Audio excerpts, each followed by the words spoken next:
Let's continue our discussion on derivative. So, in simple word, what is differentiation or what is derivative? Derivative is a way to measure how much quantity change with respect to another quantity. Okay, usually we denote derivative with dy by dx, like what I'm trying to tell you, how y will behave with small change in x basically. Uh, this is very simple. Like we can understand with a simple example over here. Imagine you are working as a data scientist for weather forecasting company. Your goal is to predict the temperature for upcoming days. Okay, you have historical data, and based on analysis, you have to forecast that what will the temperature of next 10 days, 15 days, or next 30 days. Okay, so how you can do it? So one way to do it by using the simple concept of derivative, you can do it. So how you can do it basically? You have to analyze things like how temperature is changing over the time basically. This is where derivative come into play. Okay, for an example, I have already coded it so you can understand it clearly. Here you can see I have created data. I have created random 10 days temperature. Okay, we have data. Okay, and what we can do, we can see the relationship between, let's suppose this is where your y-axis, this is x-axis. Let's suppose your y is your temperature and your x is day. So let's suppose we have some plot like this, or some random plot like this, and we want to predict or we want to forecast what will happen from this frame to this frame. How we can do it? So we are using simple concept of derivative. Basically, derivative in simple word, rate of change. In a simple way, we can say it. So if we can find out the small changes, like what I'm trying to take, with respect to small change in x, how much y is changing. If we can find out this thing, we can easily clip this solution to forecast next one using the same one. Let's suppose I know that basically in simple word, let's suppose I'm calculating the percentage change. Like this is day 1 and this is next day, day 2. If I know that what is a percent change from, like what is a percent temperature change from day 1 to day 2, what I can do, let's suppose there's a 2% change. So roughly 2% change is happening, let's suppose every day. So to predict the next day temperature, I can go with this analysis. Like I can make it 2% plus and minus, like you can think. So let's code it. So basically what we're doing here, we just imported couple of library and we created the sample data. Okay, so based on this sample data, we are doing it. So basically what we're doing, we are doing the simple thing. We're just taking the difference. Okay, like what is the difference of this record, and we are creating a separate array. And once we get the difference, so based on this difference, we can understand like how your future temperature can look. Okay, so let me execute it. So if I will execute it, now I have temperature. Now this is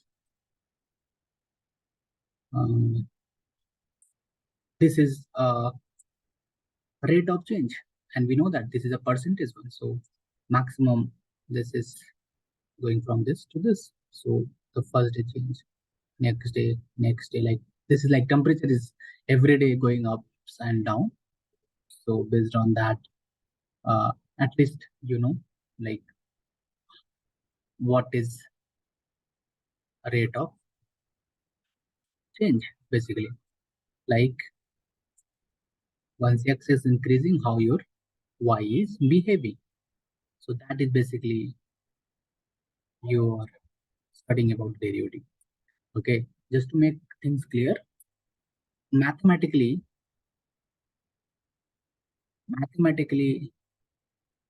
we are not trying to convey you like think derivative like this. If you think mathematically derivative also, you can think like a slope. Okay, I think I have covered this point in my previous videos. You can go through and you can study this concept, like where I have explained derivative mathematically. So this is very simple example, nothing advanced. Let's take some more examples so that you can understand it. Uh, we already aware of stock price analysis. Okay, imagine you are a financial analyst working for some investment company. You want to analyze the rate of change of stock price over a period of time. Uh, so why we need to analyze? Because this will help to tell that is it good time to invest or not. Okay.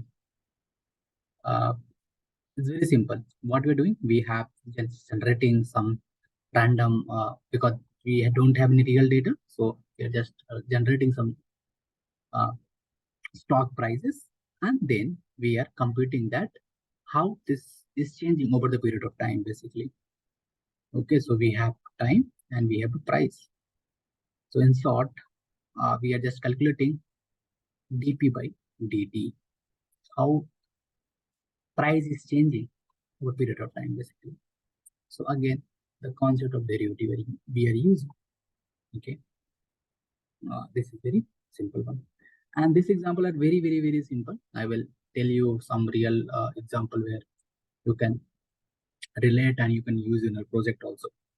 Like, see, now we computed the graph. Now you can see uh, how like the how you, how your stock is performing, like how the price is going up and down. Okay,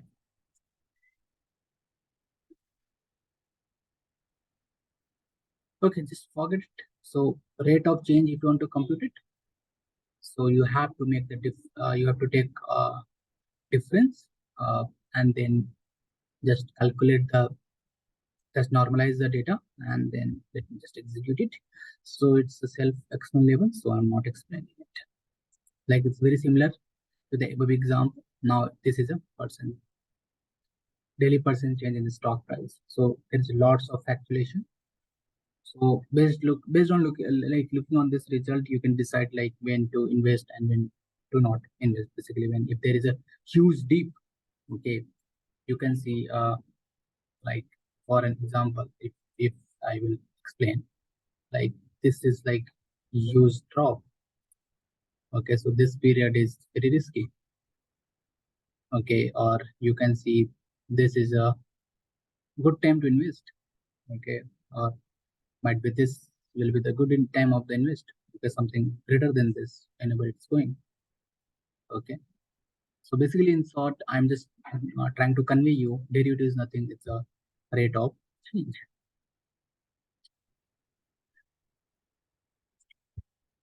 Okay, let's take some real example. This is one real example we which we use in any like if you're working on if you're working in banking domain, this is very uh, this is very common, basically what I can say. uh, so let's say credit risk assessment problem. So in the banking sector, credit risk assessment is a crucial for determining credit worthiness of a borrower before providing loans or credit facility. One of the key factors in accessing credit risk is typical payment behavior of the borrowers.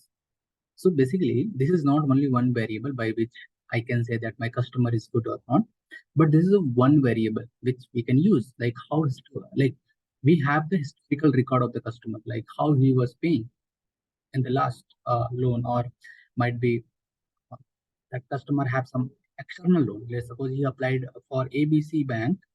So for this ABC Bank, we don't have any record because he's new customer for us, but might be this customer is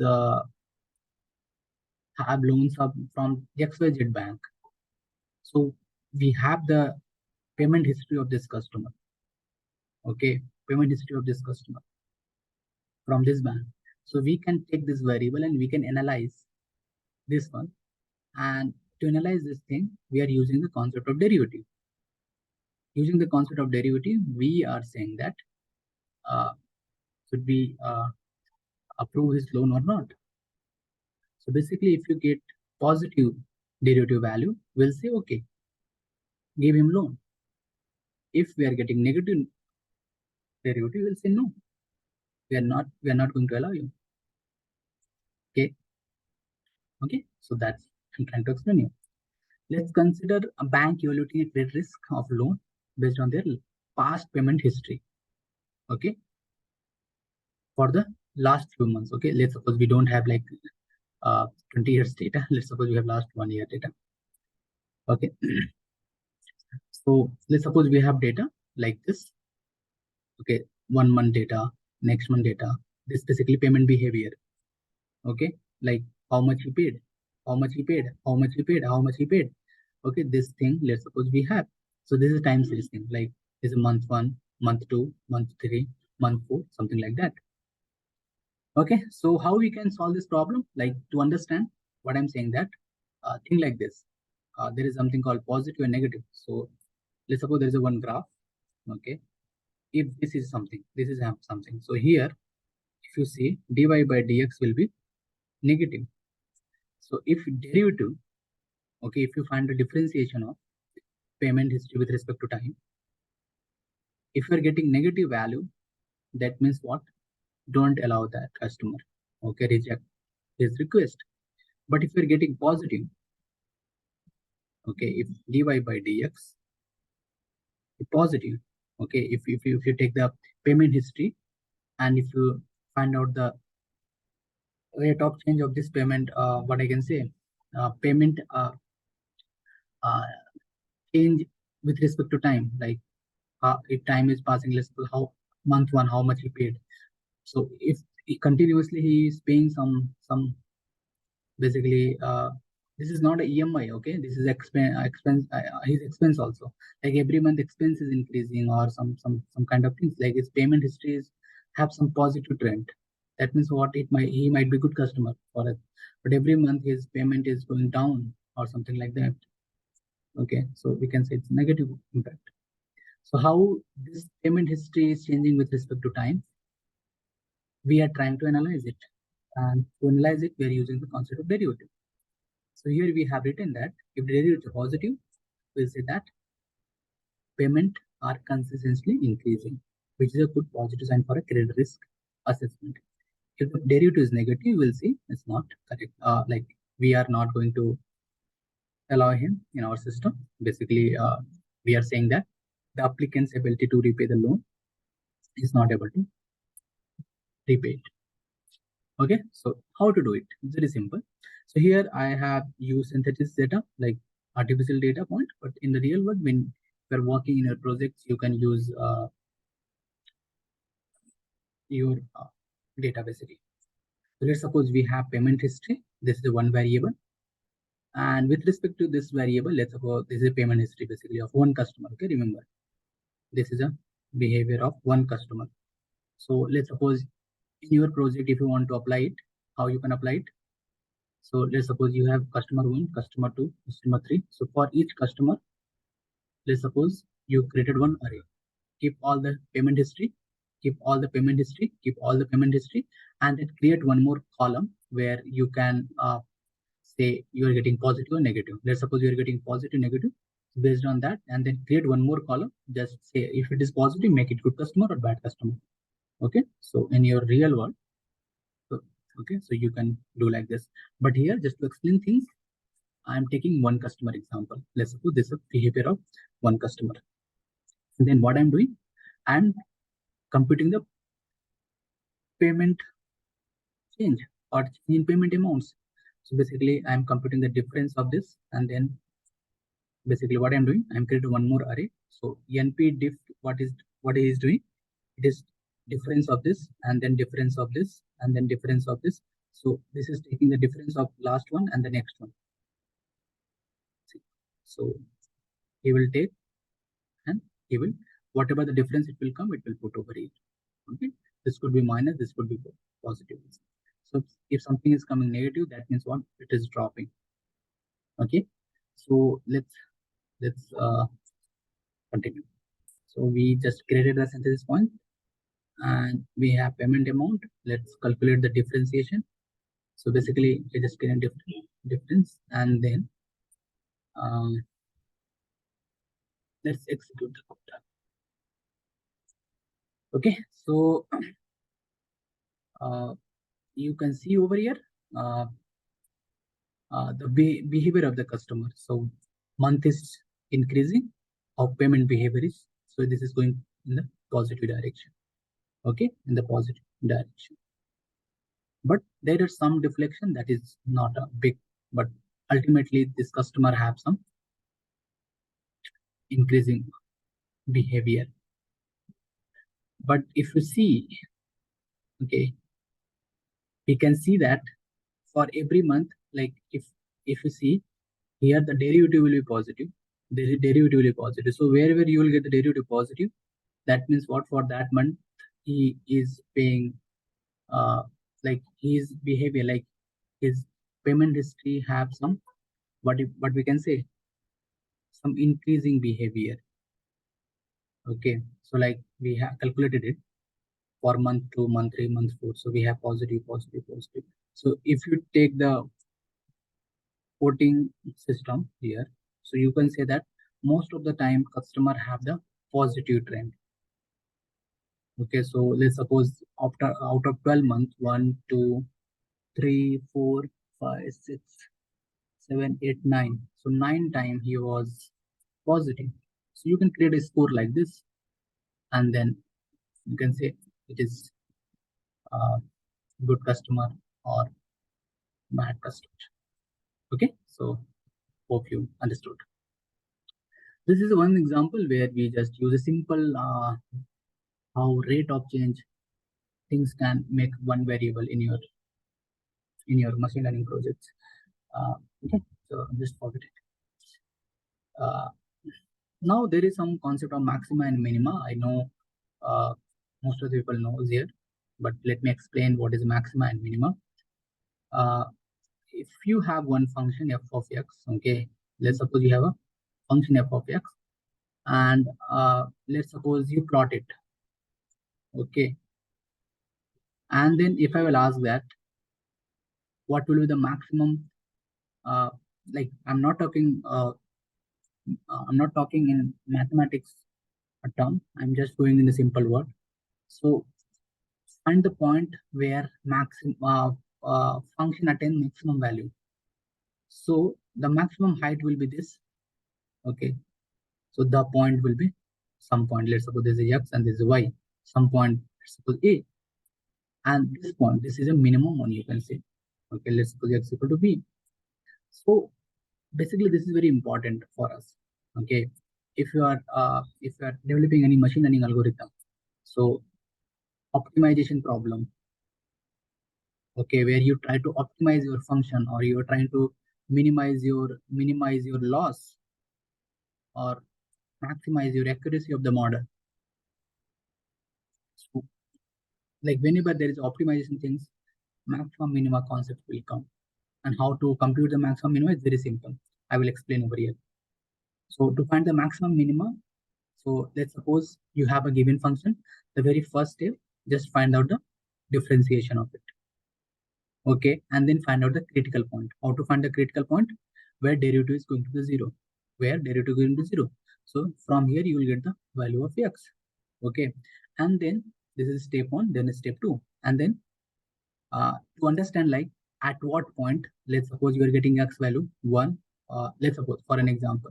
So compute the double differentiation of the given function and put your value, this critical point basically.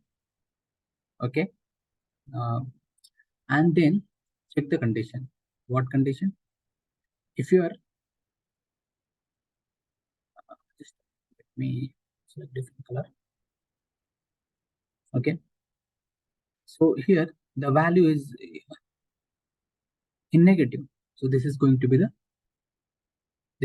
local maximum.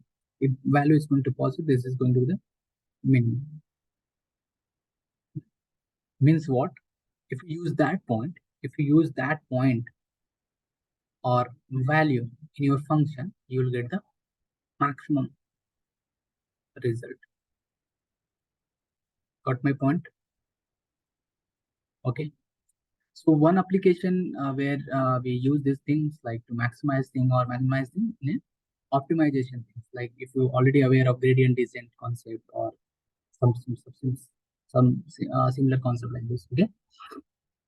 So let's move to the one more real problem where we can apply this thing. Okay. Just forget all this thing. Let me take the real world problem so that it will be easy for us to understand things easily. Let's take one optimization problem. Our problem is to maximize the profit. Okay, we have to, let's suppose we have product. If we have some product, we have to take optimal price for this product so that we can attain maximum profit. Okay, let me repeat it. What I'm trying to tell you, we have a product, we have to take optimal price. Okay, basically, let's suppose this is a profit on y-axis and here price. So if I'm increasing price, so let's suppose so our profit will increase. So there will be some point where I will get the maximum profit. Let's suppose this price profit equal to A. So we have to find out this point. Okay, where our profit will be the maximum. So to solve such kind of problem, we can use the concept of maximum and minimum.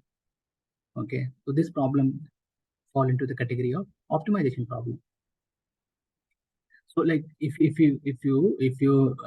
take this one, so like after this everything will lead you less profit. So we have to come with a point like optimal price, which will give you the maximum profit. How you can do it? Okay, so let's now continue it. So let me read it again. What is the problem statement? A retailer sells a product, want to determine optimal price to maximize the profit. Okay, the retailer knows the demand functions. Okay, he know like what is the demand of the product. Okay, let's suppose we have some function which tell the demand of the product in the market. Okay, and you know the product cost and the other relevant cost. Okay, like uh, uh, what we can say other relevant cost like is you can think like uh, uh, transport charge and all this thing. Okay, so mathematically let's mathematically define the problem. Okay, let's denote the price of product as P and the demand function. Okay, demand function, let's suppose T of P. Okay, the production cost is C. Okay, let me write it here. Production cost is C. Okay, and other cost like traveling and all things is transport charge, all this thing. Let's suppose F. And let's suppose we have a profit function also. Okay, that this function we have, let's suppose we have some base function that like how our profits would look like, and then we try to minimize or maximize based on our problem statement. Like if you want to maximize it, so let's suppose we have already this we have already this profit function, and we are trying to maximize this with respect to our price. Like which price should I select from this so that we can get the maximum profit. Okay. So let's suppose we have a profit function like this. P, this is what P is the price of product. What is the C? Cost of production cost into demand function dP. Okay, I will show that how dP will look like, and then your F, that is your already other cost. So this is your objective is what? To find out the price P that will maximize the profit. Okay, so solution is what? To find the optimal price that maximize the profit, we need to calculate derivative of the profit function with respect to the price and find the critical point. Like same like maxima and minima concept, we will do it. Okay, let's understand it in a better way. So here I just tweak my demand function as a quadratic equation. So just ignore this line. This is not linear demand. We have quadratic demand. So we created demand. Okay, before that, let me tell you, I'm using SumPy library. SumPy is a great mathematical library. Like if you want to do any calculus things like unlimit, or you want to calculate the limit, or you want to calculate derivative or integration, this library is great. Okay, you can use it, and this will definitely help you. Okay, let's suppose we have a demand function. Okay, and then we have some variable that is production cost and other some fixed cost, and then we have a profit function. Okay, and what we're doing, we are differentiating. That means what? We are doing the differentiation of this. What we're doing actually, we are getting differentiation of this one with respect to product. Like it is a product, what price of product. Let's suppose price is, let's suppose R. We're trying to compute it. How like we are trying to compute the, let's suppose y equal to f of x. So this f of x, you can think like a profit function. The very first step, what you're doing, you are finding dy by dx. Your dx, you can think like a you can think the price of product. First, you're trying to compute it, and how to compute it? Instead of writing your own code, you are using SumPy library. In the SumPy, we have already differentiation. So you just pass your function and just pass that with respect to what you want to solve it. And then to find out the critical, like let's suppose for an example, you have x square plus 2. This is your function. And if you differentiate it, so what you will get? 2x. And to find out the critical point, what you will do? Differentiation. That means what? Dy by dx equal to 0. You will put like this. So this will lead 2x equal to 0, x equal to 0. So that means what? This is your critical point. So how to find out? So instead of going manually, we have already inbuilt things like just solve, just pass this, and pass your like for what point you want to find out it. So this will give you the critical point. So this variable will store your critical points. Like in our case, let's suppose we have x equal to 0, so it will, like in this case, it will go like this. Okay, so that is very simple. So let me execute. So now we might be okay. Now we got.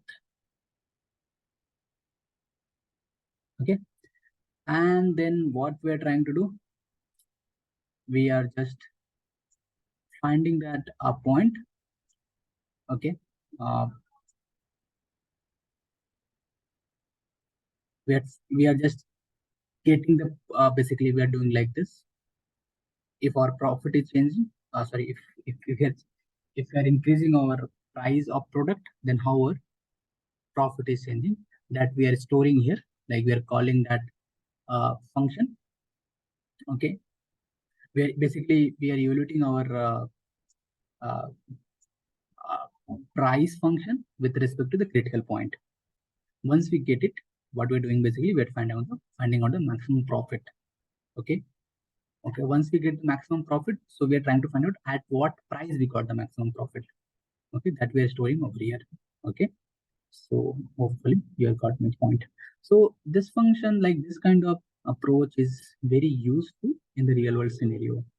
So here, like you can say, if I will select the price 27, I will get this much maximum profit. Okay. Similarly, if I will just, this code is just focus like how I'm just plotting it so that it will be easy for understanding. So if I will go down, so here for this unit, this will be like this. So if I will increase the price after this, okay, if I will take any price after this, our profit will start dropping. Okay. So if I'll increase it, I might get some, like, instead of profit, I'm going into the loss. Okay. So this is a power of, this is a power of your derivative basically. So all this thing you are able to achieve it. So you have already your function f of x. Okay. And you want to, if you want to maximize something or you want to minimize something, okay, you can use the concept of maxima and minimum. Okay. So if, okay, so you can rewatch this video in case if you're not understanding this point. Okay. We have tons of optimization problem. Okay. For an example, let's take one more example. Let's suppose you have a product. Let's suppose product A. Okay. Your task is to maximize the profit,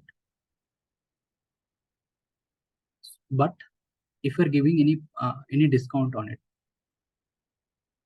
so how much discount you can give basically in short. Let's suppose you're giving 20% discount.